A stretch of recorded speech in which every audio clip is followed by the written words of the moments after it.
Ini adalah SUV baru dari Mitsubishi. Namanya Destinator, wujudnya ala family hauler, tapi selera petualang masih kental. Pertanyaannya, apa benar dia bisa bikin Innova kalah laku? Di atas kertas resepnya menggoda, tampang gagah, kabin 7-seater yang lapang, dan karakter berkendara yang lebih tebal khas Mitsubishi. Kalau pabrikan 3 berlian ini bawa setelan suspensi empuk tapi masih stabil plus NVH yang rapi, ini bisa jadi rival serius buat Innova di ranah nyaman-nyamanan. Ibaratnya pindah jalur dari tol ke jalan kampung pun nggak bikin isi kabin protes.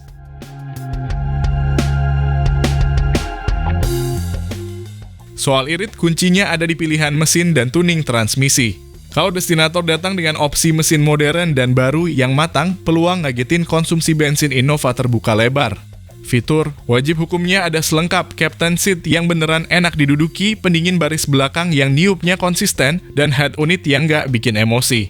Intinya kalau semua checklist itu ketok semua, Destinator bukan cuma alternatif Innova, dia bisa jadi alasan kuat buat banyak keluarga naik kelas tanpa drama.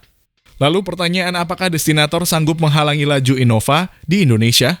Simak terus ulasannya dari kami.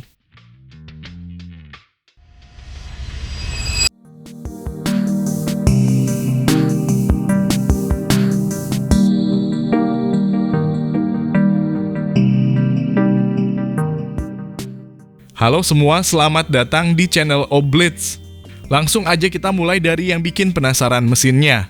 Mitsubishi Destinator ini ditenagai mesin 1,5 liter turbo Mi-VEC berkode 4B40, tenaga tembus 163 PS dan torsi 250 Nm. Angka yang sama kayak CR-V Turbo, tapi dengan harga yang lebih masuk akal. Karakter tenaganya linear banget, nggak terlalu meledak-ledak tapi juga nggak lemot. Dipadukan dengan CVT yang udah disetel responsif. Secara desain mukanya, ganteng maksimal. Lampu depan sudah full LED dengan DRL menyatu di grill akrilik yang ngasih kesan futuristik dan premium. Di bawahnya ada bumper yang tegas, lengkap dengan underguard warna silver buat ngasih efek SUV tangguh. Grillnya sendiri kelihatan padat dan elegan, mirip gaya X-Force tapi lebih maskulin. Geser ke samping, kita bisa lihat siluet yang proporsional banget. Velg 18 inci two-tone dengan desain palang sporty plus cladding hitam di sekitar fender bikin tampilan makin kekar. Ground clearance-nya 214 sampai 244 mm untuk ultimate. Buat jalanan Indonesia yang suka iseng kasih polisi tidur, mendadak ini jelas aman. Bagian belakangnya juga nggak kalah cakep. Lampu belakangnya pipih ala T-shape. Tailgate-nya lebar, cocok buat loading barang besar, dan bumper bawahnya punya aksen silver ala skid plate. Kesan SUV-nya dapat tapi tetap elegan, bukan yang berotot berlebihan.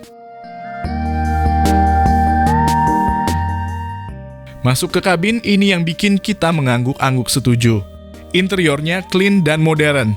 Layout dashboard-nya minimalis tanpa banyak tombol fisik, tapi tetap intuitif. Material soft touch di beberapa bagian bikin kabin nggak terasa murahan. Ada ambient lighting 64 warna dan ini SUV pertama Mitsubishi yang pakai ambient kayak mobil Eropa. Kursinya nyaman dan lebar dengan pengaturan elektrik untuk pengemudi. Baris kedua lega bisa sliding dan reclining, sementara baris ketiga cukup manusiawi untuk anak muda atau orang dewasa di bawah 175 cm.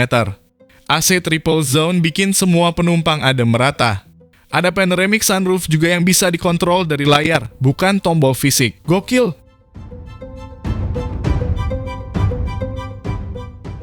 Head unit 12,3 inci jadi pusat kontrol semuanya. Konektivitas Android Auto dan Apple CarPlay sudah nirkabel dan suara keluar dari Yamaha Premium Sound System. Yes, Yamaha bukan cuma bisa bikin motor, tapi juga bikin audio mobil jadi nikmat di telinga.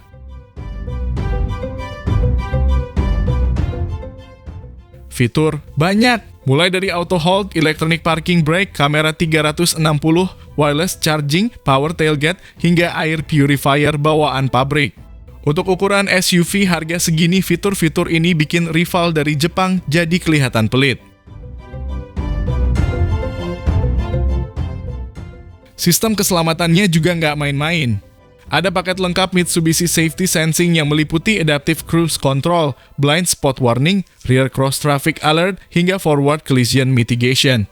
Bahkan ada Leading Car Departure Notification, jadi mobil bisa ngingetin kalau mobil depan udah jalan tapi kita masih sibuk ngaca.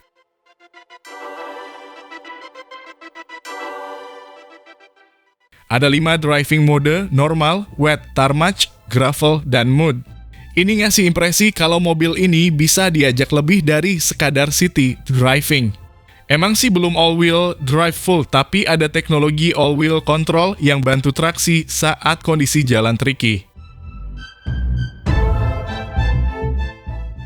Suspensinya disetel khusus buat jalanan Asia Tenggara, dan itu terasa banget. Bantingannya empuk tapi nggak limbung. Jalanan berlubang atau speed bump nggak bikin kabin berisik.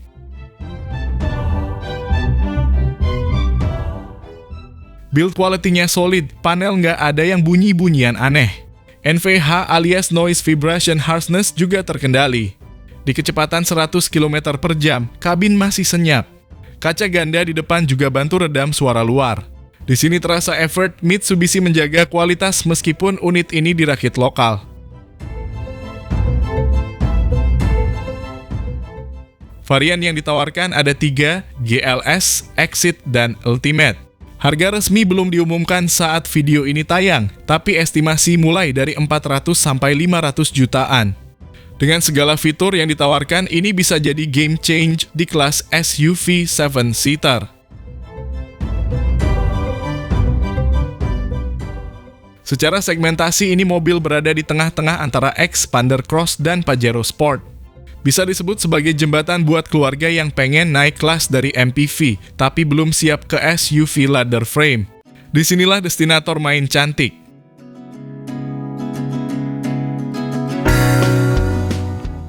Jadi bisa dibilang, ini SUV murah mewah turbo pertama Mitsubishi dan yang lebih gokil, pertama di dunia debutnya di Indonesia. Bukan Jepang, bukan Thailand, tapi Bekasi, bro. Kalau pabrikan Cina selama ini mimpi basah bikin SUV turbo murah, sekarang gantian Mitsubishi yang kasih mimpi buruk buat mereka. Buat kalian yang pengen SUV stylish, fitur lengkap, dan performa galak, menurut kami inilah mobil keluarga paling menggoda tahun ini.